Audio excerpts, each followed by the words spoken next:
بسم الله الرحمن الرحيم الحمد لله رب العالمين والصلاة والسلام على أشرف المرسلين سيدنا ونبينا وحبيبنا محمد صلى الله عليه وعلى آله وصحبه وسلم تسليما كثيرا. Inshallah ta'ala, today we continue our series of fiqh of fast. بإذن الله ta'ala. One second, I'm sorry. Okay, so now, inshallah ta'ala, the questions that I have for you today. The first question: what is the kafara for someone who breaks the fast without a legitimate reason? So, someone breaks the fast, but they have no legitimate reasons to break the fast. What's the rulings on that? So, in short, some scholars have uh, compared this to be with someone that actually has to do the severe consequences of breaking the fast, which is the 60 days, consecutive 60 days. However, this opinion doesn't have a very strong dalil on it, so we are going to adopt the opinion that says it needs a major repentance and it needs to make up those days. Okay, now what if someone has been out of this for years? So for years has not fasted, and it's going to be a lot of days. So what do they do? If it's many months, like many years of Ramadan and many months of Ramadan, and they just cannot make up all these days, of course it's many days. So what do? Then after sincere repentance and ask Allah subhanahu wa ta'ala to forgive them, they need to estimate how many days that they have not fasted, and they need to make up those days. Those who have not been fasting in their previous past, and Allah subhanahu wa ta'ala guided them, and now they cannot make up all these days. So they need to pay kafara and fidya, for kafara, that is for the missed days that they had in the past. So an estimate of how many days, it multiplies by the kafara amount, and then they have to pay it. Now, if they can't pay it all at once, they have to pay it slowly but surely. That's the least that they need to do to make up for all these years of fast. What if the person is really financially not able? So they cannot make it up physically because of many years of missing Ramadan, and Allah subhanahu wa ta'ala guided them afterwards. And they cannot financially pay someone to feed someone. That is the kafara.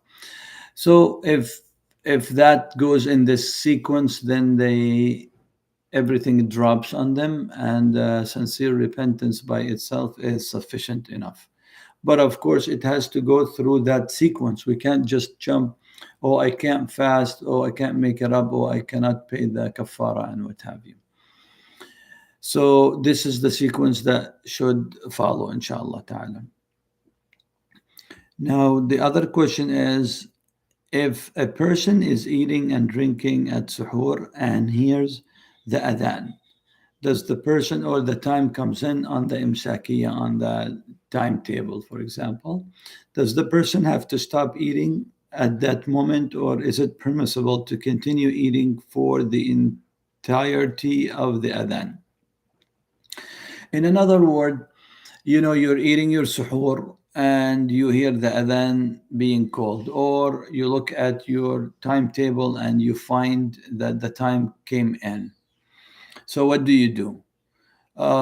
Some scholars say that you finish whatever in your in your hand and in your mouth while the adhan is going on, which takes few minutes until it gets, like, let's say 2 to 3 minutes until it gets done. What if you're going with a timetable? So you're going with the time in. Again, the timetable is an estimate, right? So it's not like by second, but it's a gesture that you need to be careful, that you need to wrap up really quick and stop. Now, the majority of the scholars are on the opinion that you have to be very strict on it, meaning that if the adhan is called, the second you hear Allahu Akbar, that's it. You have to stop. And they go to the extent that they say if whatever is left, like you need to spit it out, just take it out and stop drinking, and that's it. The others say that you can continue. I would say, to be very cautious with the timetable. Again, it's an estimate. So whatever in your mouth, you can just finish. But if you are in the masjid and you hear the adhan, that is it. The adhan is so respectful to us that it's part of a worship act that we should not act to ignore it and in front of people keep eating while it's going on. So it's always better to follow the majority opinion on this. Okay. Now, the next question is, what if a person has food, which we answered, in their mouth once the time of the Fajr comes in? We answered that one. Now, the next question would be the issue of of wudu, like in the middle of the day, like now, you want to get ready for dhuhr and what have you, prayer, and you are about to make wudu and you're about to rinse off your mouth. So you're getting water inside your mouth, right? And that's a fresh water. And by nature and by default, this fresh water is doing what? It's really wetting the inside of your mouth, along with your tongue. So it's now mixed. Water is really mixed with your saliva. So what do you do? Some people go, so here is what you need to do. You just need to be very moderate about it. Allah allowed us to have that water inside the mouth while we are fasting to make wudu, right? So you do it and you rinse it off and you spit it out. That's what you are obligated to do. That's it. That's moderation. Either extremes are not acceptable. The extreme of people, they just don't care. They just have a lot of water in their mouth and they just kind of, semi spit it out and kind of swallow the remaining. That's an extreme and it risks the invalidations of the fast.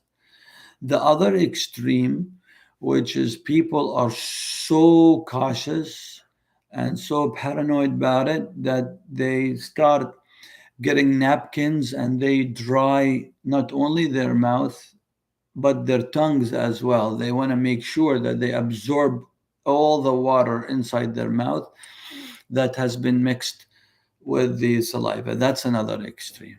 So the moderation is just make your wudu and naturally spit it out.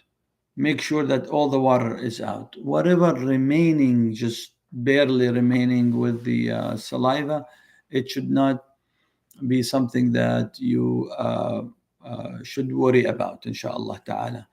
The saliva itself, some people asking, does it, if someone really, uh, like this, is with mucus or whatever, it's just gathering their saliva, getting it, clearing their throat, doing something. Is that okay? Yes, it is okay because it's within, it's inner, it's inner within your body. You're not really getting anything external going through that. Same thing goes with the ruling of mucus and not mucus, but rather acid flex. Something just with the tip of your stomach just went out to the esophagus, and it just uh, you barely, you just, you can't. It's right there, and you can't get it out. You are swallowing it back, to your stomach. That's fine because it's internal. What's not fine is that if people are really able, it's really mucus that is being able now, it's up to your throat and you are able, it all depends on the people, you are able to gather it and to spread it out, it has to be spread out. It has to be spread out. You cannot just swallow it back in.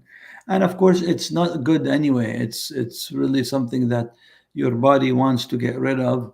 So it's more of something that is not wanted inside your body. So you don't want it, so you spit it out.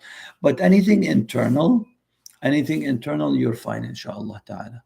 So that's in general. Now, the last question I have is about floss. Can you floss during the day? The answer is yes, but try to avoid those that are very strong in flavors and in taste and what have you, that leave a very fresh taste in your mouth. So you can just use regular floss, inshallah ta'ala.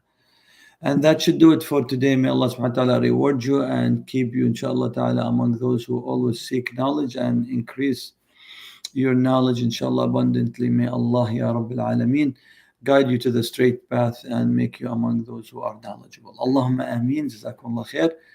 And we will, inshallah, see you tomorrow. Assalamu alaikum wa rahmatullahi wa barakatuh.